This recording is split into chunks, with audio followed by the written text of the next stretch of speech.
What did it mean to be Nawabs? It meant that the East India Company acquired more power and authority, but it is also meant something else. Each company servant began to have visions of living like Nawabs.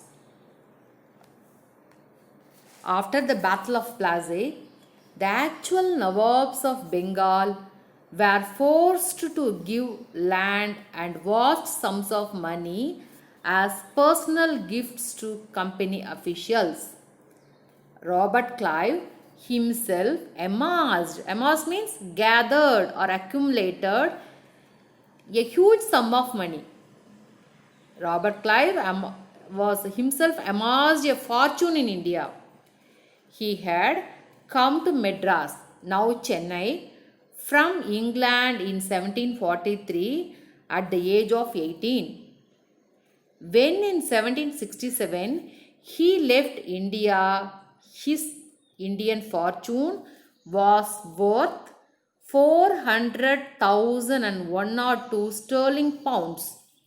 Interestingly, when he was appointed governor of Bengal in 1764, he was asked to remove corruption in company administration, but he was himself cross examined in 1772 by the British Parliament, which was suspicious of his vast wealth.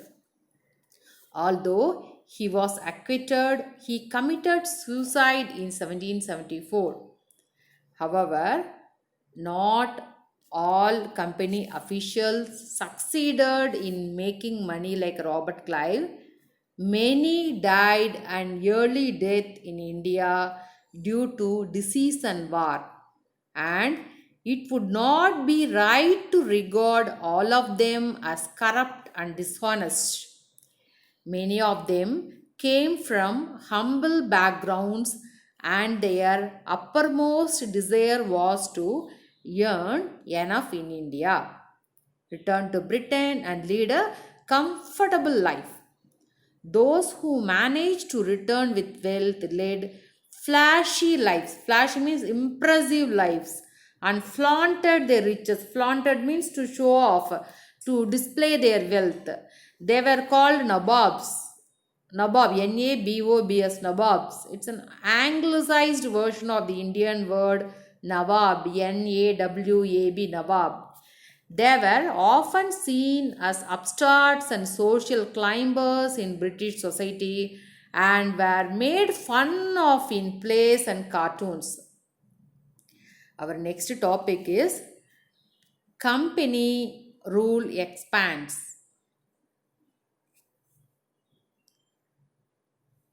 If we analyze the process of annexation of Indian states by the East India Company from 1757 to 1857, certain key aspects emerge. The company rarely launched a direct military attack on an unknown territory. Instead, it used a variety of political, economic, and diplomatic methods to extend its influence before annexing an Indian kingdom. After the Battle of Buxar, that is in 1764, the company appointed residents in Indian states.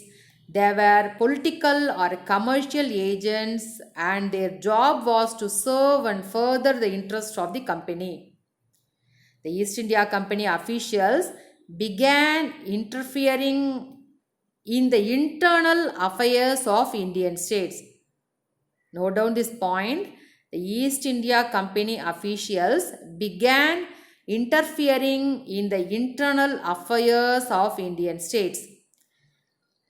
The East India Company officials tried to decide who was to be the successor to the throne and who was to be appointed in administrative posts. Sometimes the company forced the states into a subsidiary alliance. According to the terms of this alliance, Indian rulers were not allowed to have their independent armed forces. According to the terms of this subsidiary alliance, Indian rulers were not allowed to have their independent armed forces.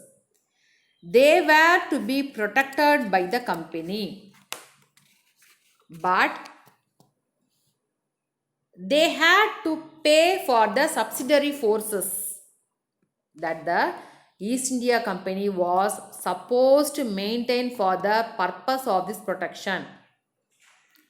If the Indian rulers failed to make the payment, then part of their territory was taken away as penalty. For example, when Richard Wellesley was Governor General in 1798 to 1805, the Nawab of Awadh was forced to give over half of his territory to the company in 1801 as he failed to pay for the subsidiary forces. Can you understand? Hyderabad was also forced to cede. Cede means give up territories on similar grounds.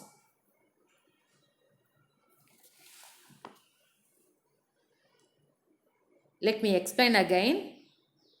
Subsidiary alliance system means the Britishers as a supreme power. That is the point number one. Whichever state wanted to sign this treaty had to accept the English people as a supreme authority. The East India Company behaved as a guardian of that state. Second point is appointment of a resident. The state kept an English resident in their court to check the activities of the king. Okay, some residential, the people will be there. They will monitor the activities of the king. Keeping of an English army. Indian rulers were not allowed to have their army to protect the state from external and internal invasion. The state had to keep an English army. The state had to bear financial burden of the army. The next point is giving to the territory. If the Indian rulers failed to make payments, part of their territories were taken away as penalty. For example, the Nawab of Awadh was forced to give over half of his territory to the company in 1801. Another example is Hyderabad was also forced to cede. Cede means give up territories on similar grounds. The next point is protection by the English. In return for the above mentioned conditions, the English company promised to protect the state from its enemies. They also promised the state not to interfere in the internal affairs of the state. This was a promise they seldom kept. Can you understand? It is the central idea of that subsidiary alliance.